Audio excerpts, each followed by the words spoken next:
I'm Laura Shavin and this is the Offcuts Drawer. Welcome to the Offcuts Drawer, the show that looks inside a writer's bottom drawer to find the bits of work they never finished, had rejected or couldn't quite find a home for.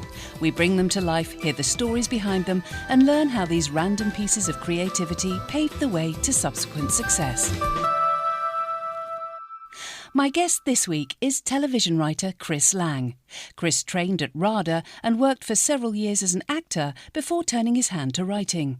After several years working on established shows including The Bill, Casualty, Soldier Soldier and Hustle, he created his first original drama, The Glass, starring John Thaw and Sarah Lancashire, in 2001.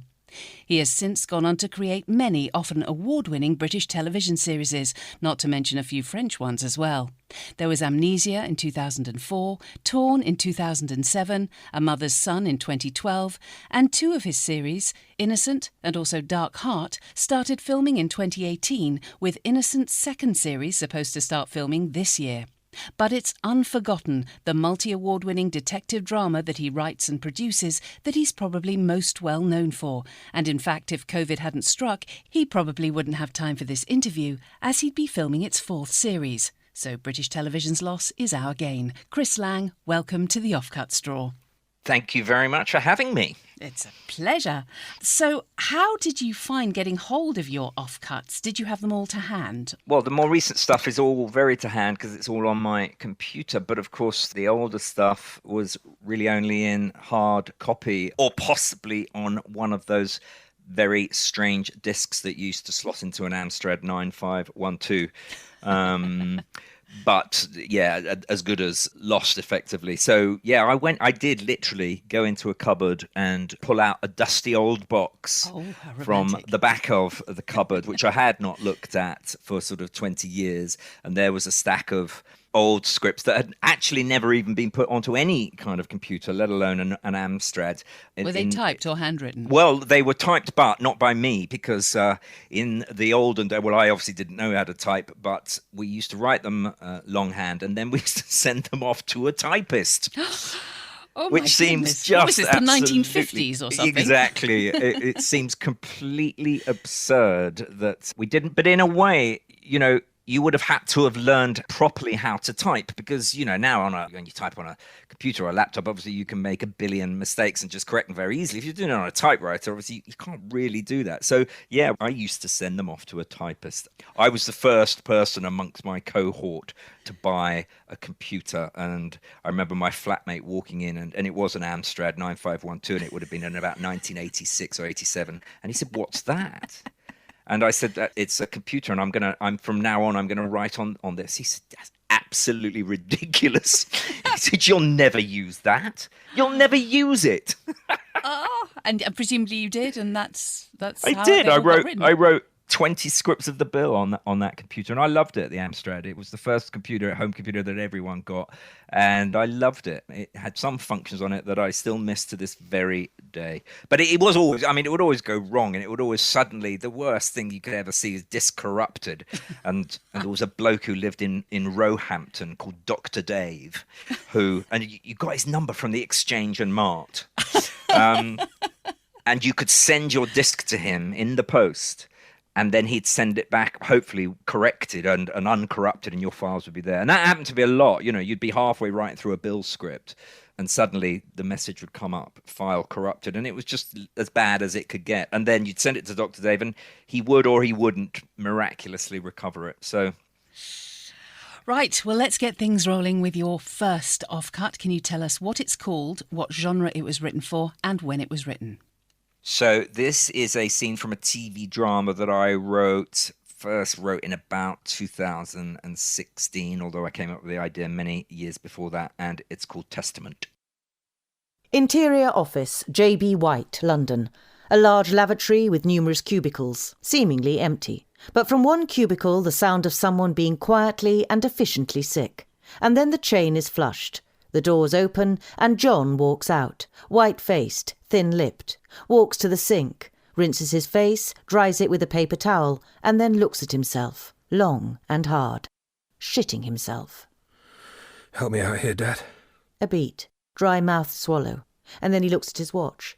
cannot delay any longer, and he picks up his briefcase and walks out. Interior boardroom, day. A boardroom in which wait maybe 15 serious-looking men and women, and then the door opens and John walks in. Morning, everyone. Morning, John. Morning, John. And he walks to the end of the long table and is about to sit in the chair, just to the right of it, and then suddenly realises and moves on one to sit at the head.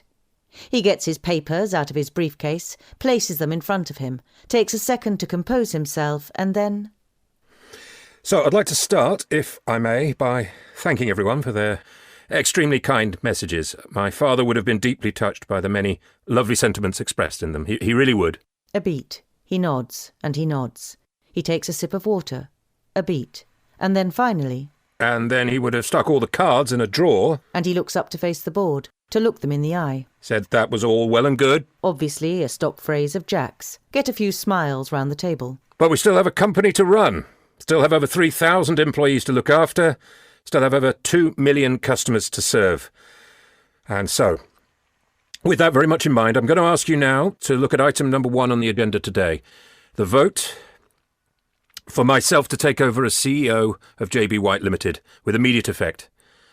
Nothing much to say on this. I believe it's what my father would have wanted, and it's certainly what I believe as COO would be in the company's best interests. And so I ask you to cast your vote now, please. All those in favour?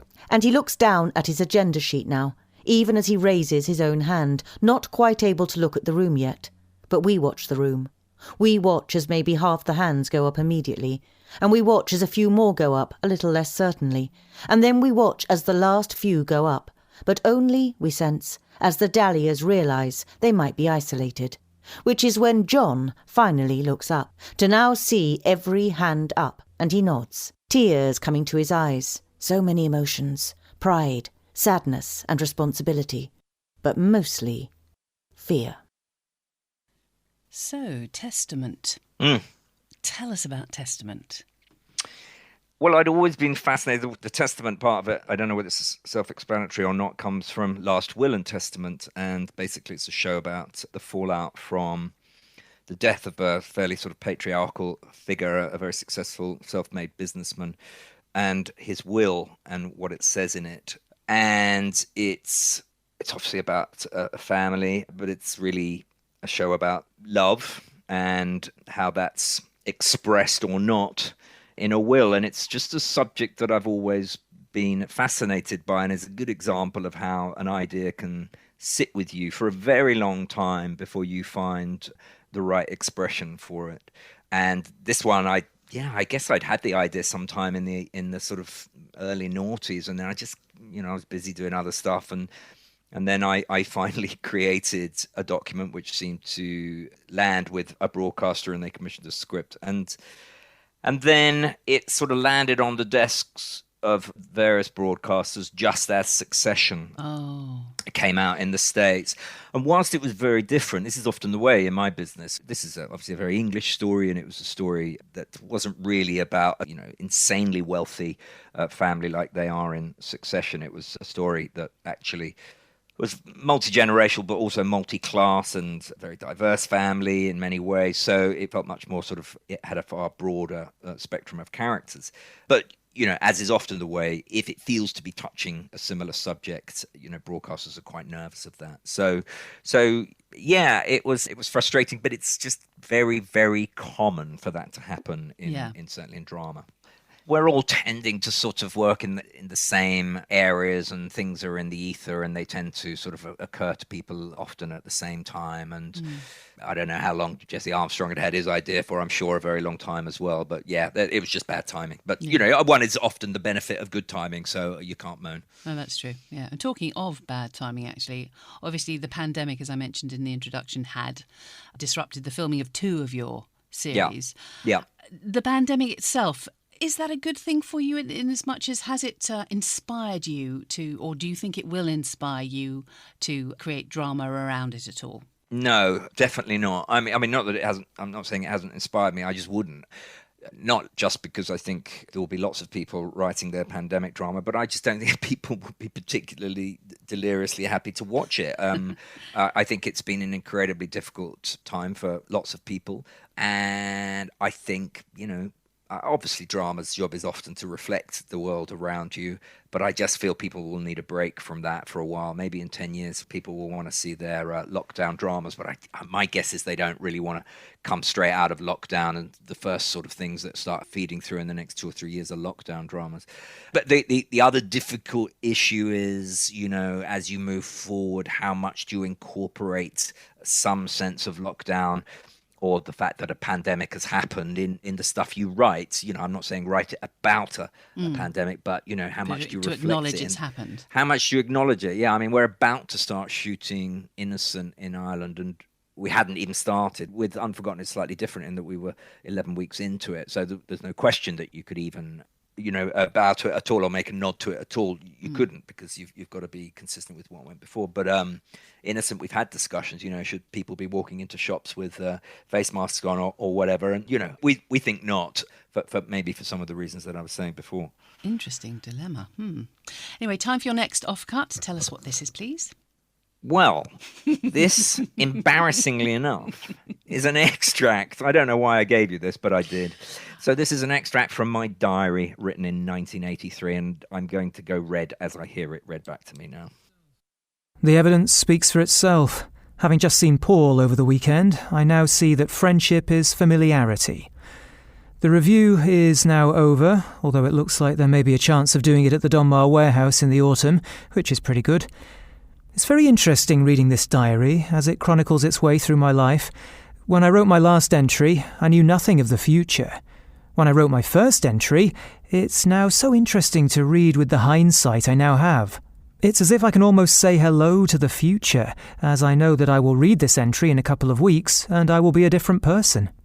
Still no work, Ma and Pa gone away, and by myself, literally it seems. I'm writing this at 4:30 in the afternoon, which is about the time I go into one of my panics. I am lonely and depressed at the moment about everything.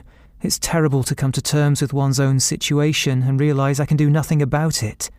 I've been born with a meagre talent for writing, and I'm eking out a living by it, but I'm not brilliant at it. I'm not brilliant at being funny, just quite funny. I'm not good looking, just fairly good looking, just quite a good drummer. I'd give anything to excel at just one thing. Mind you, everyone has faults, and one could take the attitude that it's talent, it's comparative, and that I'm lucky to score quite well at it. I've just read Oscar Wilde's biography, an amazing man. I really admire his commitment to his ideals and his genius. Both were so perfect. Perfection in anything is something that I would love to achieve. Yet there he was, a genius who had incredible talents, but still had a life dominated by incredible loneliness. It escapes no one. It escapes neither me nor Oscar Wilde, you see. Yeah, you had like 2 peas in a pod. 2 peas in a pod. I love that effortless segue from my meagre talent into Oscar Wilde there. Oh, no, you're doing yourself down. I thought that was quite a considered diary entry, considering the self-indulgence of most, were you 20, 21, teenager? Yeah, 21. Right, they can be a lot more self-indulgent than that. I thought that wasn't too bad. Yes, it did make me go red as I heard it back. It was one thing reading it, and it's another thing hearing it read out loud. I mean, I was surprised when I read it by how low I clearly was at that time. I that's not my recollection, but unless I was playing up for the diary, which I don't think I was, I obviously was struggling more than I thought. But, some of the sentiments, apart from the fairly good looking, I still have today, but I'm completely at ease with them. I never thought I was brilliant at anything, and I still don't. I always knew I was a mediocre actor. I was definitely a mediocre drummer. That was very important to me at that point. I was definitely mediocre at comedy. Okay, but definitely not brilliant. But as a writer, I was okay then, and then I worked very, very hard to get quite good. But I'm happy with that. I know I'll never be a genius, I'll never be brilliant, but I'm very happy with being very competent at it. Fair enough, as you should be. This diary, did you, obviously writing it at 21, did you always keep a diary? Did you have a diary as a child, for example? No, not at all. I started keeping it when I left home because I guess, I thought it would be interesting, and it's what sort of arty people did. And I only kept it up for about a year. I guess I wasn't interested enough in expressing my thoughts about my life. I wasn't quite solipsistic enough, although that diary would suggest otherwise. And in the end, of course, your diary becomes your screenplays because that's where you find out what you think about things. As who was it who said that? W.H. Auden or J.B. Priestley or someone. How can I know what I think until I see what I write? Right. And that's how I often discover how I feel about something.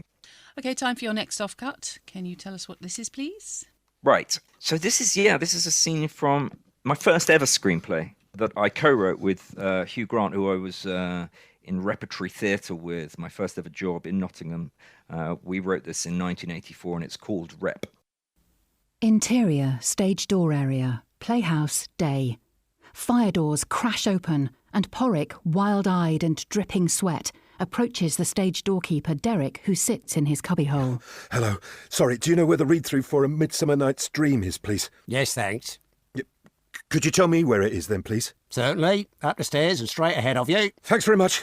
He bolts. Interior, rehearsal room, playhouse, day. Tony is still at it. So what I'm saying is, for Christ's sake, let's not be in awe of Shakespeare or over-reverent with his text.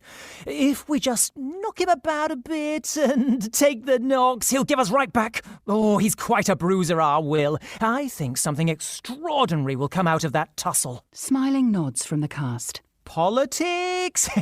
He's got 'em. Let's not get into that now. Brackets, I think he was certainly no Thatcherite. Close brackets. Right on nods from the cast. But enough of me, let's read it.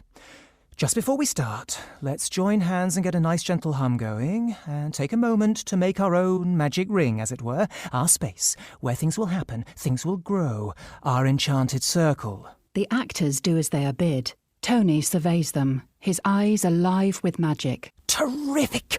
Great! Hold that! At this moment, the door swings open and Porrick enters with his suitcase and plastic bag.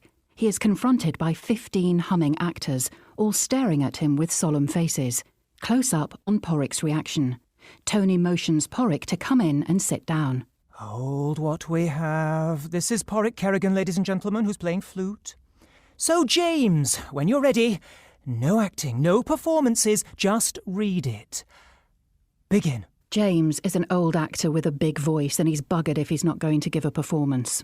Now, fair Hippolyta, our nuptial hour draws on apace. 4 happy days bring in another moon, but oh, methinks, how slow this old moon wanes. Dissolve to interior, rehearsal room, playhouse, day. This sounded like could be very entertaining. What was the plot line of this film? It was sort of fairly autobiographical. We'd both gone for basically our first jobs to do 6 months rep. I don't even know if such a thing exists anymore.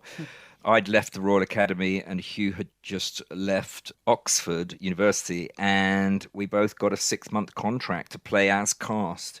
And we arrived pretty much on the same day and became, good friends. We were both, the youngest members of the cast and the ones who had to do a bit of stage management and do the very small parts.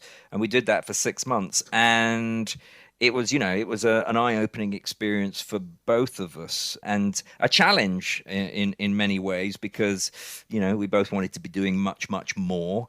I think we both wanted to have much more control over the way our careers were going. And I think Rep sort of came out of that. So it was the story of a person sort of bucking against that sort of system and the company and struggling to fit in, which we both did. I mean, we did fit in, but we struggled with it, both of us. Was it a comedy, this screenplay? Yeah, I'd say it probably was. Probably. Well, I mean, we thought probably it was very funny. But I hope it had some muscularity, and it had something to say as well. It was a rite of passage film, really. It was about, whether the antagonist or the protagonist could survive all sorts of vicissitudes, some of which were of his own making, and his relationship with his girlfriend breaks down, which certainly happened to me during that 6 months away, and struggling to know how you fit into a company, which both of us found really difficult, and struggling to accept that you were the most junior member of the cast. Neither of us were particularly good with accepting, I guess, our place in the universe at that point. So it was a story about that. There were some tensions there because I think it was quite healthy to sort of buck against things, but also we were young and overly confident and thought we were God's gift. So a lot of it, if I read it now, I think we'd come across as arses.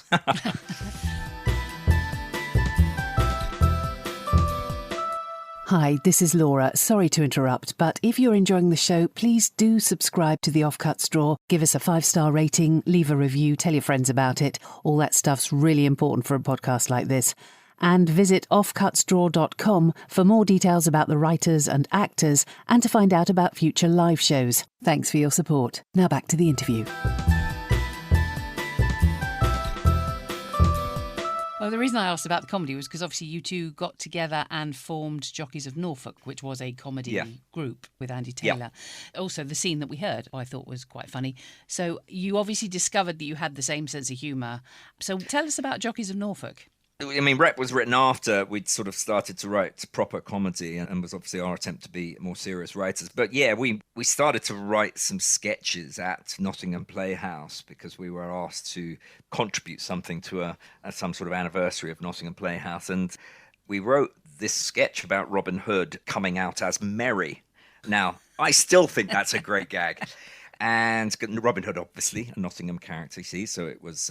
right, yes, of course. It had local relevance as well, and we performed it, and we're astonished that people really did laugh, and this sort of slightly mysterious art form that, you're a writer or a comedy writer suddenly felt quite tangible, and so we thought, well, let's try and write a full show, which we did. We wrote an hour-and-a-half long.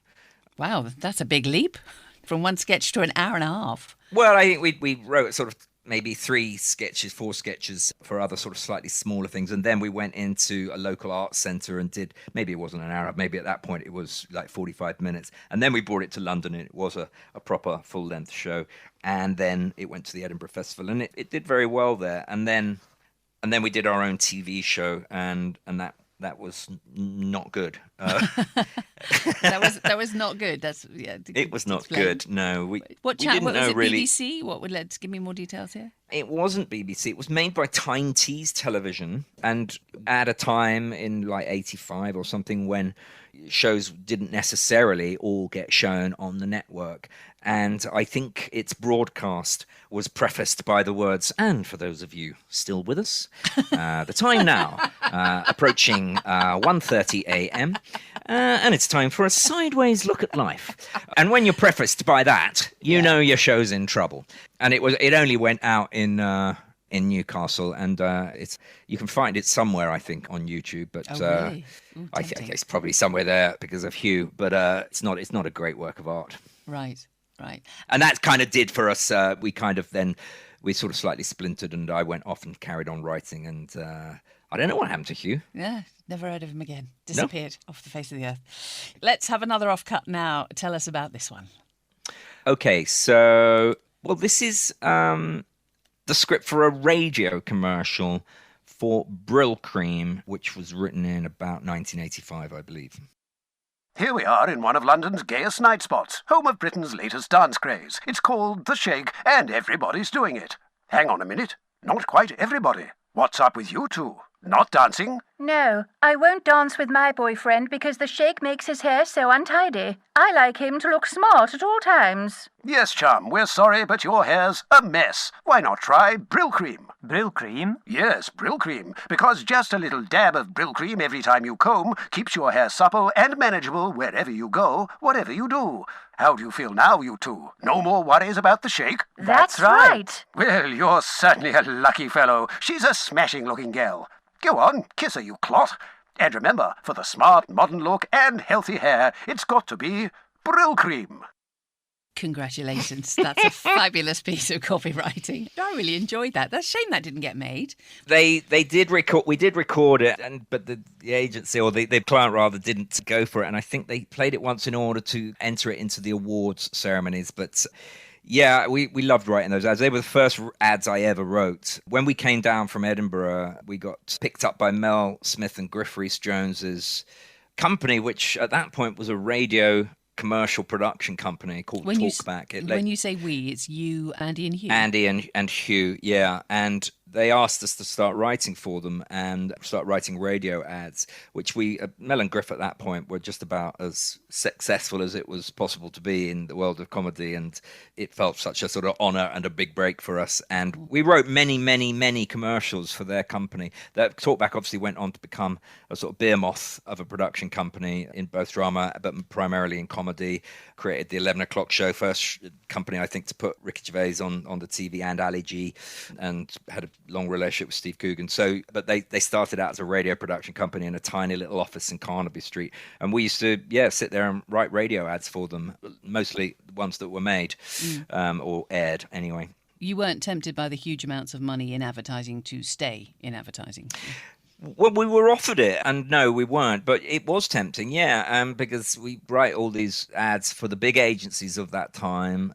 And sometimes, their creative directors would say, guys, would you guys like a job here? And, when you were a young actor-writer and you weren't earning a fortune, it was quite tempting. But I knew, again, it was that thing. I didn't want to work for anyone and be an employee. I wanted the freedom to work with who I wanted to work with, and to a degree the freedom to tell someone to bugger off if you felt that your creative vision, sounds pretentious, but that's what it was being compromised and you weren't going where you wanted to go. And you knew at that point that you wanted to be a proper writer of hour-long dramas rather than 30-second comedy vignettes, sort of thing. I certainly, I was beginning to realise that. I don't know if I knew it at that point, but I certainly knew that whilst I really, really enjoyed it, and it was actually very well paid, I knew that it wasn't substantial enough for me. And I wrote a lot of much more ephemeral stuff and silly stuff for quite a few years more after that. But around about the early 90s, I made a very conscious decision to stop writing sort of sketches, which is what I was doing, and commercials, and to move into drama. Another offcut now. Tell us what the next one is, please. This is the first episode of a TV series written in 2014 called Ben and Jerry. Interior bar. Interior Rachel's house, interior Nina's house, night.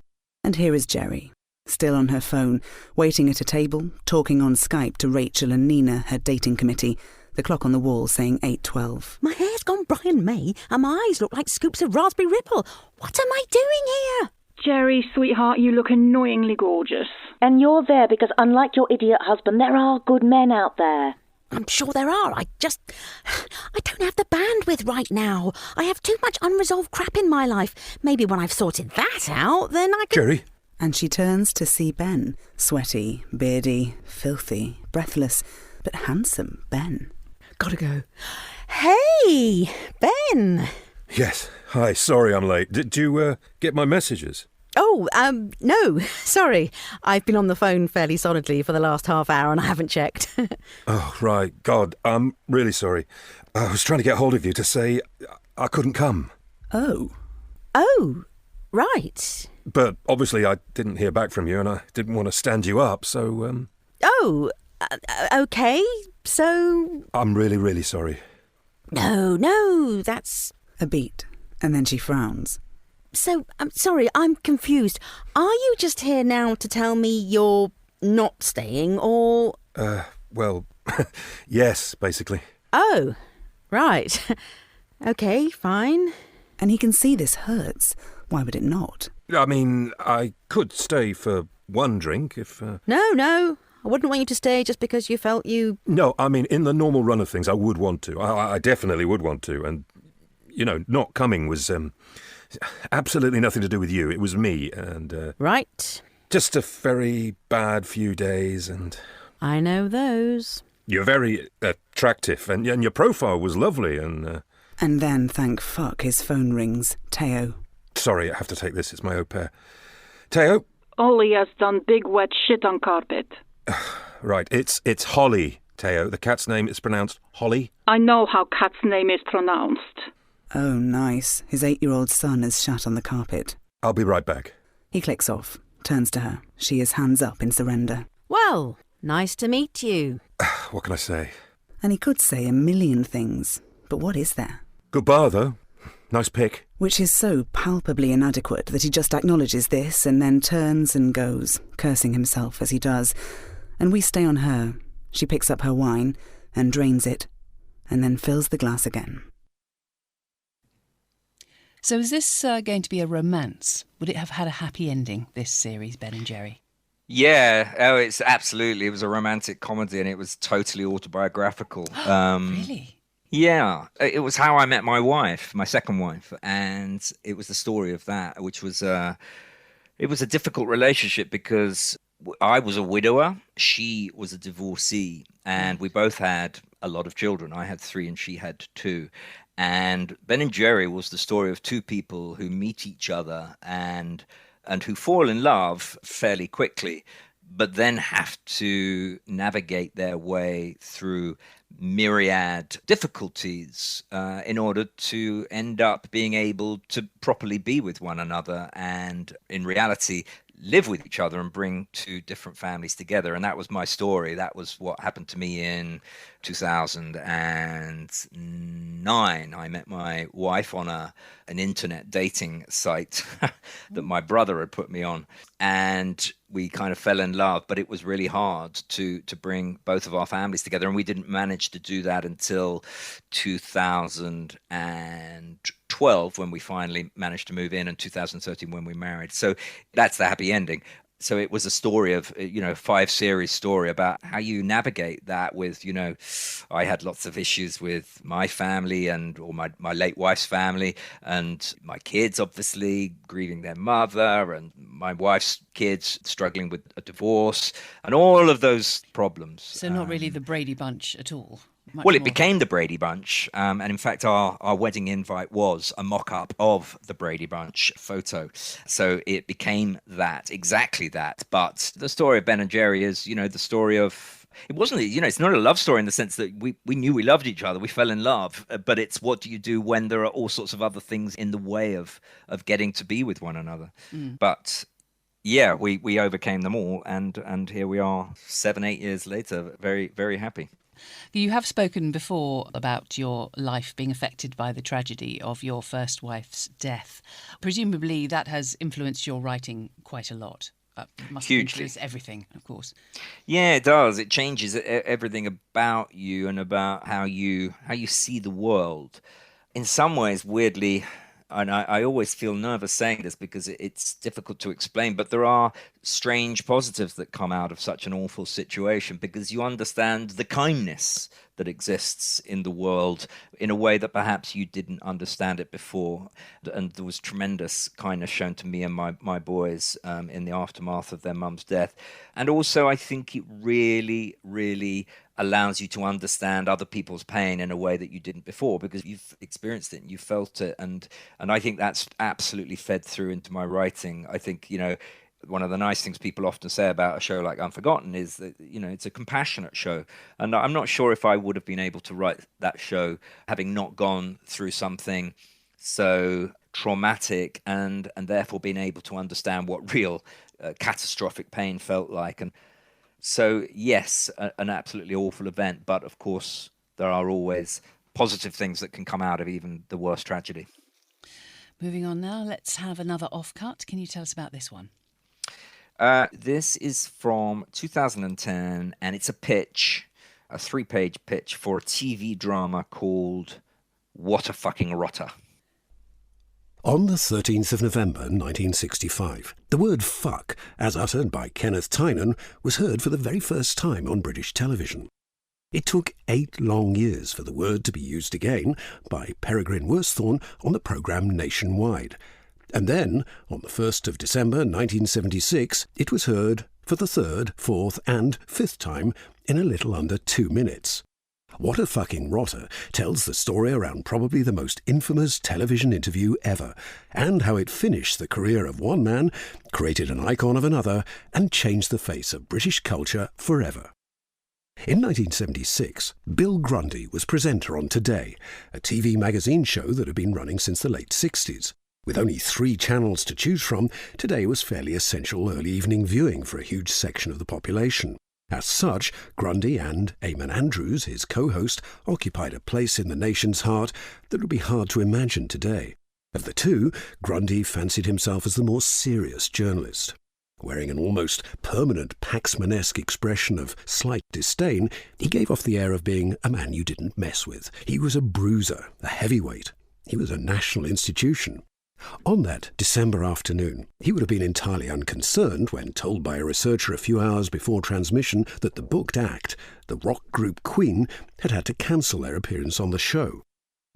In a new boutique called Sex at the fag end of the King's Road, a young entrepreneur by the name of Malcolm McLaren took a phone call from their record label asking if the band he managed would be interested in publicising their act on the Today programme. The band were decidedly lukewarm about the idea, but McLaren persuaded them that it would be a good idea. Perhaps if the Thames TV researcher had done her job a little better, she might have paused before booking them. Anarchy in the UK had been released only 4 days previously, and the Pistols had all articulated their contempt for the old order. As Rotten later wryly remarked, affecting bewilderment at the public vitriol aimed in their direction, "I don't understand it. All we're trying to do is destroy everything." This seems like it would have made an excellent drama. What happened to it? Why didn't it go anywhere? I don't know. It actually got commissioned to a script because this was done through my company, and I didn't write the script, although I wrote that outline. And a brilliant script was written by a very brilliant writer called Chris Cole, and it just fell foul, I think, of... It was going to be made by BBC 3 or 4 just about 6 months before they lost funding. And it was a single film, and those are always hard to get away because the economics of it are really tricky. So, it nearly got there, and then it fell, as often they do at the final hurdle. I think someone did, in the end, make it. It wasn't off the back of my pitch, but I have a recollection of seeing in broadcast or something, someone saying that they did make it. And it's, why wouldn't you? It's such a great story. And that moment was a seminal moment in popular culture and did change the face of music and many other art forms, I would say. Now, we heard a reference in your diary, and you did mention it yourself, about the fact that you were a drummer and that music was important to you at that time in your life. I didn't realise, as I was just checking something else on the internet, your name popped up as the original drummer of the House Martins. Yes, it does pop up as that. It's sort of true. It's sort of not true as well, though. I mean, in that diary, I say I met Paul for a drink. Oh, is that Paul? And Paul Heaton. And it was Paul Heaton, who I kind of grew up with. And also I went to school with Fatboy Slim, Norman Cook. And we were all in a band together for a long time when we were kids, from about the age of 15 or 16 to maybe I was 19, 20. And then just as they were morphing into the House Martins, I played a few demos for them. But I was either at RADA or about to leave and about to go and find my fortune as an actor in Nottingham. And they did say, come up to Hull, we're going to make a go of this. And I said, no, thanks, I'm going to become a film star. Oh. And yes, the rest is, as they say, history. Oh, shame. What a shame. Mind you, it's not like you've disappeared without a trace.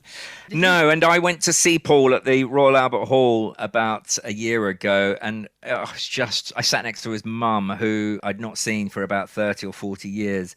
And it was just so brilliant to see my old mate, who we'd gigged together for years in tiny little village halls, filling out the Royal Albert Hall and everyone singing along to these songs that have been the soundtrack to all of our lives. And it was just a really special moment. And to connect with his mum and then see him afterwards. And I was just so happy to make that connection again.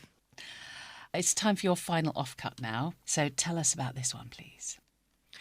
Well, this was written about 2 weeks ago, in fact, and it's from the first chapter of a novel that I am starting to write called You Can Run.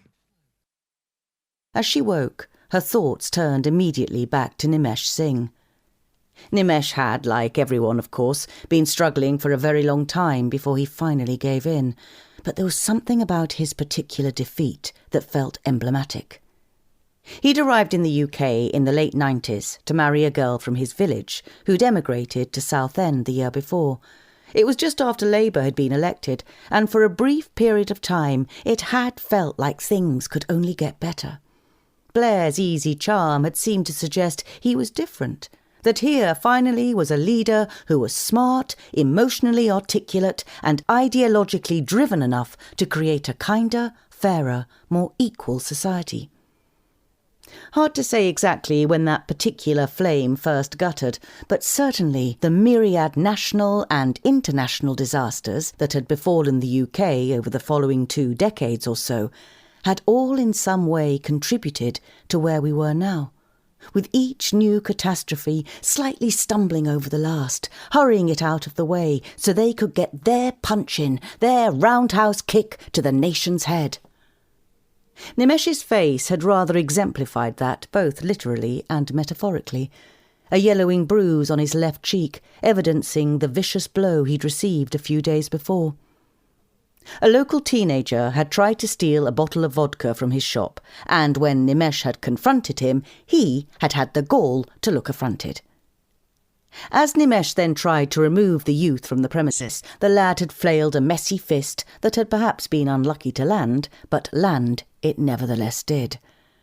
That night the boy returned with his friends and painted "Packies Go Home" across his shop window. Jo was almost as depressed by the redundant apostrophe as she was that a phrase as dated as Fray Bentos pies should have reared its very ugly head again. It was ignorance, of course. It was always ignorance. She did not believe in innate badness, and she knew that the kids who wrote it needed her help and understanding just as much as Nimesh and Kuldip did. But sometimes, and yesterday was one such day, that spirit was hard to find, because the look on Nimesh's face was one of betrayal. So would this be your first novel then? Yeah, and it was written, or I started writing it in lockdown, and I hadn't massively had a yearning to write a novel before, but I had this screenplay on which this was based, which very, very nearly got made last year at the BBC. It was called Flotsam, and then it fell again at the final hurdle. That's a theme, obviously. Mm. And I just didn't want to waste it. And I really liked the idea. And it was it was a sort of state of the nation piece, which had I thought a really hooky premise based on a true story that I'd read about a man a few years ago who was running along an Essex beach and came across a bunch of rucksacks washed up on the beach, and they were full of cocaine, and he handed them in to the police, of course, as you should. And when I read it, I thought, wow, I bet there's quite a few people who wouldn't do that. And that just set off in my mind a story which is a story about, where we are now as a nation, and, taps into some of the themes that Unforgotten tries to address, how we've become a slightly compassionless society, and how we've slightly lost our moral compass, I think, and lost our way, and how we need to rediscover that. And it's a story about a woman who attempts to do that. But it was it's I'm only 5 chapters in, and it's such a different discipline, but really, really an interesting exercise writing. You're very much enjoying it. I really, really am enjoying it, because when you write a screenplay, it's all about subtext. It's what you don't say for the characters, the dialogue you don't give them that tells the story. Whereas, of course, when you write a novel, it's all about the interiority of a character. You are literally the only person who can tell the reader what someone is thinking, and you're allowed to as well. Whereas it's the opposite in screenplay. So it was flexing very, very different muscles, and I found that incredibly liberating and refreshing in a way that I was very surprised about, actually. So yeah, that's an ongoing project. Probably, of course, every single writer in the UK started to write a novel during lockdown. So publishers and agents will be being inundated with them even as we speak, and they'll all be drivel, including mine. But yours is actually speculative. You haven't actually shown it to anyone. So have we got a scoop? Basically. You got a bit of a scoop. I've sent the first 5 chapters to a couple of agents, and we'll see how we go there. Certainly not going to any publishers. But yeah, and as I say, it may be that they say, do you know what, Chris, you stick with the screenwriting. I bet they don't. Well, don't. How would you feel we'll about see. it if they say, yep, we like this, yeah, you are now a novelist? What do you think you would choose if you had to, because obviously you only have a certain amount of time in the day. Would you choose to write novels or produce and write screenplays? Well, I think that they're for different times of your life. I got a busy few months coming up. Both my shows are going back into production, and there's a couple of other things that might go into production. So, if they did say, yeah, we love it and we want it by Christmas or whatever, I'd say, well, I think you might have to wait a little longer. But, I don't want to be working in TV when I'm 70. It's a really, really tough industry to prevail in, and you have to have huge amounts of fight in you, and when you've been doing it as long as I have, 25-30 years, that becomes less attractive as you get a bit older. I've done that, and I've loved it, but there will come a point, I know, where I've had enough of it, and at that point I think the idea of writing novels would appeal. Well, final question. Having listened to these offcuts, is there anything you've noticed that you didn't realise before? Anything that surprised you at all? You could say no. That's a perfectly valid answer, by the way. Well, I guess listening to the diary and hearing it read out loud it did feel, God, like a little insight to my soul 37 years ago. There's something different about hearing someone else read your words. And made me feel a little sad, I suppose, for someone obviously struggling a little bit. But it all turned out okay in the end. Without wanting to sound smug. God, does that sound smug? No, it doesn't sound smug. You're allowed to be pleased about the way your life turned out. Right, we've come to the end of the show. Chris, how was it for you? It was lovely. It was delightful. Thank you. And it was really, and thank you very much to your actors who bringing those things to life, because actually, of course, none of those pieces had I ever heard spoken out loud in that way, and a read through when you go into production on a show is a really special moment, because all of these characters that you've only heard in your head and have existed only on a page on your computer suddenly start coming to life. So just to hear those little snippets brought to life by your actors was really a lovely thing to hear. So thank you. Oh, absolutely our pleasure. Well, Chris Lang, it's been an honour and a privilege. Best of luck with your upcoming filming. Hope it all gets back on track all right. And thank you so much for sharing the contents of your Offcuts Drawer with us. Thanks very much, Laura. The Offcuts Drawer was devised and presented by me, Laura Shavin, with special thanks to this week's guest, Chris Lang. The Offcuts were performed by Toby Longworth, Lizzie Roper, Nigel Pilkington, Leah Marks, Christopher Kent, Emma Clark and Rachel Atkins, and the music was by me.